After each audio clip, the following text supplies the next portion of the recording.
Okay, so here we go. We're going to work on our final piece, Vals, which just means waltz in Spanish. We're going to learn it in 4-measure groups because I feel like that's the easiest way to memorize the piece. So let's learn those first 4 measures, and then maybe you should pause the video, practice those 4, and then hit play again when it's time to move forward, when you feel ready. So our first measure doesn't require any left hand fingers. All we need is our right hand in our usual arpeggio place. So that means thumb on the 6th string, I on the 3rd string, M on the 2nd, and A on the 1st. And then we just play an arpeggio pattern. We play P and A together, and then I and M together twice. So in 3 beats, that's the first measure. 1, 2, 3. Then the second measure actually starts off just the way the first does, with P and A playing together. And then we have a couple of single notes. Now on your score it looks like just F and G, but if you look at the very beginning of the score you will see an F sharp marked in the key signature, which means that we've got to play the F a fret higher than usual to make it F sharp. So we're going to put our first finger on the 2nd fret, and then our second finger on G on the 3rd fret. So the second measure is P and A together on the open E's, and then 2nd fret, 3rd fret. Then for the 3rd measure, you're going to slide up to the 7th fret, and then play our same old pattern from the first measure, which is P and A together, and then I and M together twice. Try and hold that left hand finger through that whole measure. It really makes the melody sing across what you're doing with your arpeggio. Not,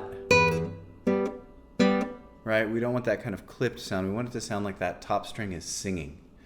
So first 3 measures, P and A together, I and M twice, P and A together, 2nd fret, 3rd fret, we get up to 7, and then we play our pattern, P and A, I and M, I and M. Now the nice thing about the 4th measure is it's the same as the first measure again. P and A, I and M, I and M, no left hand. So here I go. Here's all 4 in time. 1, 2, 3.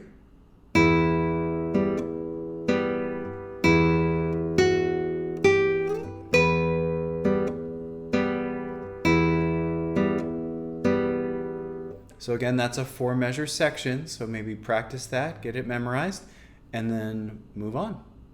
Here is our second section. So we begin with a version of a B7 chord that's marked in your score in the 5th measure. And the finger placement is 1st finger, 2nd fret, 5th string, 2nd finger, 2nd fret, 3rd string, 3rd finger, 2nd fret, 1st string. Now, since this chord has an X on the 6th string, meaning that we don't play the 6th string, our thumb's going to move up on our right hand up to the 5th string. And then we're going to do our same old pattern from that first measure, the only difference being our thumb is in a new place. So here I'm holding my chord, I've got my thumb in the right spot, I'm going to play P and A together, and then I and M together twice.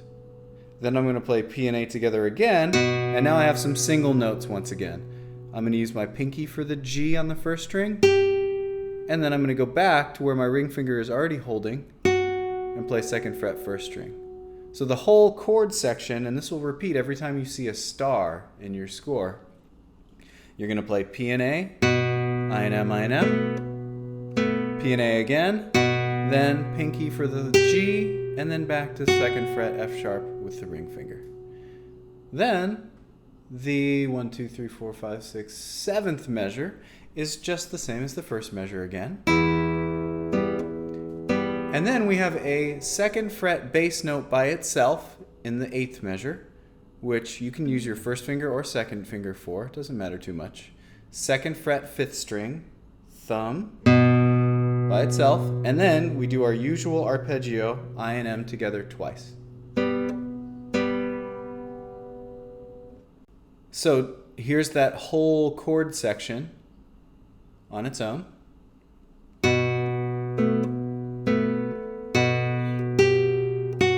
Open strings, 2nd fret, 5th string, and some more arpeggio. Here I go again. We've got my B7 chord. This chord will keep coming back over and over again in the piece.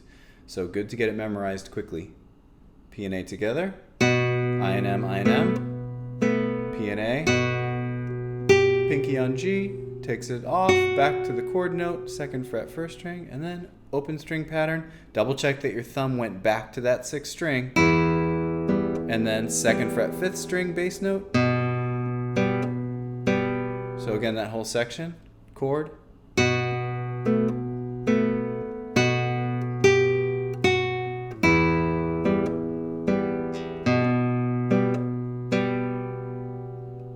Good, so once you get those 4 measures fairly solid, you can try and put the 2 4-measure sections together.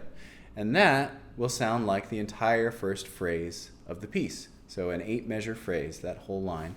And this line happens over and over again with tiny variations all the way through the piece. So once you have these 8 measures fairly solid, you'll have most of the piece finished. Here I go, all 8. So P and A pattern. P and A with some single notes. 7th fret with the pattern. Open strings again. Chord. P and A, and then pinky. Open string pattern again. 2nd fret. Cool, I'm going to do it again one more time. We'll talk about something right in the middle.